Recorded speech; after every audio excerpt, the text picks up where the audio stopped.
শনিবার কাটোয়ায় বিস্ফোরণের খবর দেখিয়েছিলাম। একটি বাড়িতে বিস্ফোরণ হয়, সেখানে বোমা বাঁধার কাজ চলছিল, এমনটাই অভিযোগ উঠে আসছিল এবং তুফান চৌধুরীর বিরুদ্ধে অভিযোগ উঠেছিল। এই তুফান চৌধুরী 10 দিন আগে জেল খেটে বেরোনোর পরেও এই বোমা বাঁধার কাজ চালাচ্ছিল। বিভিন্ন বাইরে থেকে, ভিন জেলা থেকে শ্রমিক এনে আজকে সেখানে বম্ব স্কোয়াড গেল, দেহাংশ উদ্ধার হলো। এই দেহাংশ কি নানুর থেকে যে শ্রমিক এসেছিলেন কাজ করতে তার কিনা, এইসব খতিয়ে দেখা হচ্ছে। 4 সদস্যের ফরেন্সিক টিমও গেছে কাটোয়ার রাজুয়া গ্রামে এই ঘটনাস্থলে। কথা বলবো প্রতিনিধি রণদেবের সঙ্গে। রণদেব, হ্যাঁ দেখো, প্রথমে হচ্ছে যে বোম ডিসপোজাল টিম এলো, তার 5 সদস্যের প্রতিনিধি দল এখানে প্রথমে রাজুয়া গ্রামে বিস্ফোরণ কাণ্ডে ঘটনাস্থলে পৌঁছে প্রথমে উনি তদন্ত করতে শুরু করলেন এবং ঠিক তদন্তের আধ ঘন্টার পরেই কিন্তু ফরেন্সিকের একটি দল এলো 4 সদস্যের, এবং উভয়ে ওইখানে যখন তদন্ত ঘটনাস্থলে করছিল তখন বিভিন্ন জিনিস সংগ্রহ করছিল, যেরকম পোড়া ছাই কিছু উদ্ধার করেছে, কিছু সুতলি উদ্ধার করেছে, তার সঙ্গে দেহাংশ উদ্ধার হয়েছে। সেখানে বুড়ো আঙুল আছে এবং অন্যান্য চামড়াও আছে, পোড়া চামড়া এবং মাংস আছে। অনুমান ফরেন্সিক এবং যে ডিসপোজাল টিমের প্রতিনিধিদের অনুমান যে এই দেহাংশ নিহত যে বরকত কারিগর, যার বাড়ি নানুরের শিয়ালা গ্রামে, সেই শ্রমিকেরই হতে পারে, কারণ এখানে আর কেউ মারা যায়নি, একজন আহত হয়েছিল। সেই আহত তুফান চৌধুরীকে কিন্তু বর্তমানে বর্ধমান মেডিকেল কলেজে আছে এবং গ্রেফতার করা হয়েছে। তারই সূত্র ধরে তদন্ত চালিয়ে বাকিদের আরো বাকি 5 জনকে গ্রেফতার করেছে কাটোয়া থানার পুলিশ। বেশ,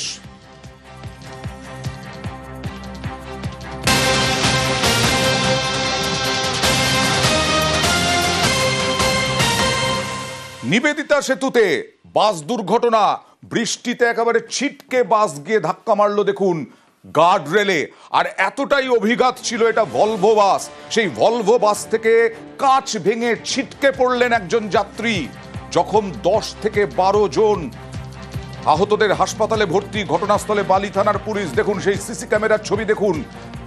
দ্রুত গতিতে আসছিল বাসটি, সেই বাসটি গিয়ে ছিটকে একেবারে গিয়ে পড়ে গার্ড রেলে, ব্যাপক ধাক্কা মারে। সরাসরি চলে যাব প্রতিনিধি দেবাশিসের কাছে। দেবাশিস, কিভাবে ঘটলো দুর্ঘটনা? আর যেটা বলছিলাম যে একেবারে কাঁচ ভেঙে বাইরে যাত্রী। একেবারে দেখো, এই রকম দুর্ঘটনাটাই ঘটেছে নিবেদিতা সেতুর ওপর দুপুর 1টা থেকে 1:30টার সময়। মূলত দুর্গাপুর থেকে নিউ টাউনের পথে যাচ্ছিল এই বাসটি, একটি বেসরকারি সংস্থার বিলাসবহুল এই বাস। হঠাৎ করেই কিন্তু সে নিয়ন্ত্রণ হারায়। ড্রাইভার বা চালক যেটা জানিয়েছে সেটি হচ্ছে তার ব্রেক যখন মারে তখন কিন্তু এই ভারী বৃষ্টিতে রাস্তায় তার চাকা স্কিড করে যায়, এবং স্কিড করে কার্যত বলা যেতে পারে অল্পের জন্য রক্ষা পেয়েছে। কারণ প্রথমেই যে স্কিডটা হয় তাতে যদি বাঁদিকে কোনো রকমভাবে ধাক্কা তাহলে কিন্তু গোটা ব্রিজ থেকে বাসটি নিচে পড়ে যেতে পারত। তবে কোনো রকমের চালকের তৎপরতায় কোনো রকমের সে ডান দিকে সরিয়ে নিয়ে গিয়ে যে রেলিং, সেই রেলিংয়ে সরাসরি ধাক্কা মারে। কিন্তু বাসের গতি এতটাই ছিল যেখানে ধাক্কায় কার্যত সিট থেকে ছিটকে পড়ে কাঁচ ভেঙে বাইরে রাস্তায় পড়ে যায় এক যাত্রী। এই ঘটনায় এখনো পর্যন্ত 2 জন যারা কিন্তু আশঙ্কাজনক অবস্থায়, তাদেরকে প্রথমে সাগর দত্ত মেডিকেল কলেজ, পরবর্তীকালে সেখান থেকে কলকাতার হাসপাতালে স্থানান্তরিত করা হয়েছে। গোটা ঘটনায় কম বেশি 10 থেকে 12 জনের আহত হওয়ার ঘটনা ঘটে, এবং এই দুর্ঘটনার জেরে কিন্তু ব্যাপক যানজটের সৃষ্টি হয়েছে। একদিকে বৃষ্টি, তবে পুলিশ মনে করছে বৃষ্টি এবং কোনো অন্য ছোট গাড়ি থেকে তেল পড়ে যাওয়াতেই কিন্তু এই বড়সড় দুর্ঘটনার কবলে পড়তে হয়েছে এই বাসটি। একদম আরো বড়সড় দুর্ঘটনার কবলে পড়তো, যেটা তুমি দেবাশিস বললে। হঠাৎ করে টার্ন নিতে গিয়ে বাসে রাস্তায় জল স্কিড কেটে গেছে, নিয়ে এখানে এসে ধাক্কা মেরেছে। একজন মহিলা ছিটকে পড়ে গেছেন বাইরে, ওনার যথেষ্টভাবেই আহত হয়েছিলেন উনি। অ্যাম্বুলেন্স ওনাকে নিয়ে যাওয়া হলো।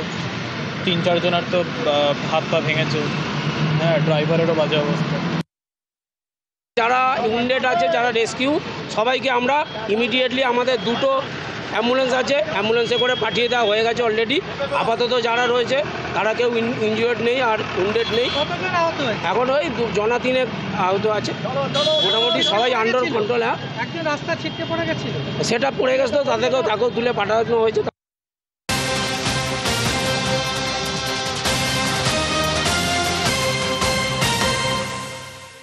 মহেশতলায় নার্সের রহস্য মৃত্যুতে খুনের ইঙ্গিত, শ্বাসরোধ করে মারার ইঙ্গিত প্রাথমিক ময়নাতদন্তের রিপোর্টে যা পাওয়া যাচ্ছে। নার্সের রহস্য মৃত্যুতে শ্বাসরোধ করে খুনের ইঙ্গিত রিপোর্টে, গলায় ফাঁস দিয়ে শ্বাসরোধ করা হয় বলে ইঙ্গিত। মৃতার স্বামী এক যুবককে জিজ্ঞাসাবাদ, স্বামীর কল ডিটেলসে নজর পুলিশের। তদন্তে এখনো পর্যন্ত আটক 5। কাদেরকে আটক করা হয়েছে, কেন আটক করা হয়েছে, কথা বলবো প্রতিনিধি অমিতের সঙ্গে। দেখো, শেখ নাসির আলীর তিনি হচ্ছে ওনার নিহত মহিলার হাজবেন্ড, তাকেও জিজ্ঞাসাবাদ করা হচ্ছে। এছাড়া এলাকার আরো 4 জনকে আটক করার জিজ্ঞাসাবাদ করা হচ্ছে। মূলত শেখ নাসির আলী এবং যিনি মারা গিয়েছেন তার মোবাইলে কনভারসেশন অর্থাৎ কল ডিটেলস রেকর্ডও খতিয়ে রাখা হচ্ছে, এক্সামিন করা হচ্ছে। একই সঙ্গে টাওয়ার লোকেশন দেখা হচ্ছে। এছাড়া এখনো পর্যন্ত ময়নাতদন্তে যে প্রাথমিক অনুসন্ধান যা পুলিশের হাতে এসছে তাতে বলা হচ্ছে যে শ্বাসরোধ করে মারা হয়েছে। এবং কিভাবে শ্বাসরোধ করে মারা হয়েছে, গলায় কোনো কিছু দিয়ে ফাঁস দেওয়া হয়েছে, ফাঁস লাগিয়ে শ্বাসরোধ করে মারা হয়েছে। সেক্ষেত্রে আজকে সকাল থেকে শেখ নাসির আলী, যিনি হচ্ছেন নিহত মহিলার হাজবেন্ড, সহ মোট 5 জনকে এই মুহূর্তে জিজ্ঞাসাবাদ করা হচ্ছে এবং কোনো পর্যন্ত গ্রেপ্তার হয়নি। একসঙ্গে এলাকার ক্লোজ সার্কিট ক্যামেরা ফুটেজে খতিয়ে রাখা হচ্ছে পুলিশের তরফে। বেশ। মেয়েটা চিত হয়ে শুয়ে আছে, একটা পা বাঁকা আছে আর একটা পা সোজা হয়ে রাস্তার উপরে আছে, আর একটু জল কাদা মেখে আছে। গায়ে পোশাক ছিল? হ্যাঁ, গায়ে পোশাক ছিল, কিছুটা এলোমেলো ছিল, পায়ের কাপড় কিছু এলোমেলো ছিল এবং কাদা, কিছু জল কাদা বডির মধ্যে ছিল। আর ফোনটা পড়েছিল, মানি ব্যাগটা পাশে পড়েছিল, আর জুতো এক পায়ে লাগানো ছিল, এক পায়ে খোলা পড়েছিল। এইটাই আমি দেখেছি। হয়তো কিছু করতে গিয়ে সুযোগ পায়নি, তাকে মেরে দেওয়া হয়েছে। পরিচিত হয়তো বুঝতে পেরেছে, চিনতে পেরে গিয়েছে, সেই হিসাবে মেরে দেওয়া হয়েছে। শারীরিক নির্যাতনের চেষ্টা করেছিল এরকম? হ্যাঁ, এটা হতেই পারে, না হওয়ার কিছু নেই। নাহলে ওইখানে নিয়ে গিয়ে মারবে, থাকবে কি, গলায় ফ্যাঁস লাগানো, জিভটা বার হয়ে গিয়েছে।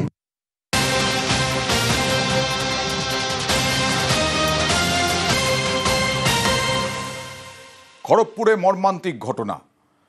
রেল কোয়ার্টার থেকে স্বামী স্ত্রীর দেহ উদ্ধার, রহস্য মৃত্যু। মনে করা হচ্ছে স্ত্রীকে খুন করে স্বামী আত্মঘাতী। শুধু তাই নয়, পাশে 3 বছরের সন্তান ঘুমিয়ে। খড়গপুরের রেল কোয়ার্টার থেকে এইভাবেই এই 2 স্বামী স্ত্রীর দেহ উদ্ধার, সিঁড়িতে স্বামীর ঝুলন্ত দেহ উদ্ধার। কথা বলবো প্রতিনিধি শঙ্করের সঙ্গে। শঙ্কর, দেনার দায় নাকি অন্য কিছু, কেন এরকম ঘটনা?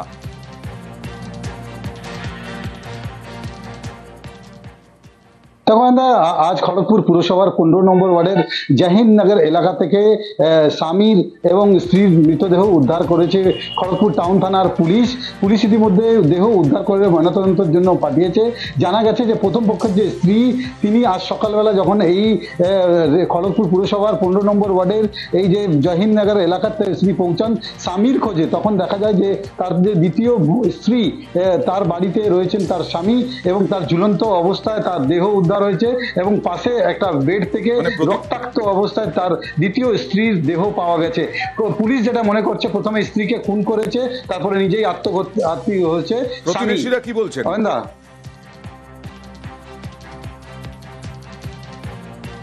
দেখুন, কয়েকদিন ধরে এই স্বামী স্ত্রীর মধ্যে প্রচন্ড ঝামেলা চলছে বলে তারা জানিয়েছেন।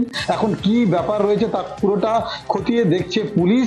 তার কারণ হচ্ছে যে এই যে ব্যক্তি, তার প্রথম পক্ষের যে স্ত্রী অন্য জায়গায় থাকতো, আজকে সকালবেলা এই যে দ্বিতীয় পক্ষের স্ত্রী তার বাড়িতে আসে, তখন এই অবস্থায় থাকে। ঠিক কি কারণে খুন, কেনই খুন বা কেনই তাকে মেরে সে আত্মঘাতী হলো, নিশ্চয়ই এরপরে তদন্ত করবে পুলিশ, পুরোটাই বেরিয়ে আসবে। बाद में मैं आकर देखा हूँ कि उसका वाइफ जो बेड में है, हस्बैंड जो लटक के है, यहाँ पर 2 साल से रहता है। लड़का क्या करता है?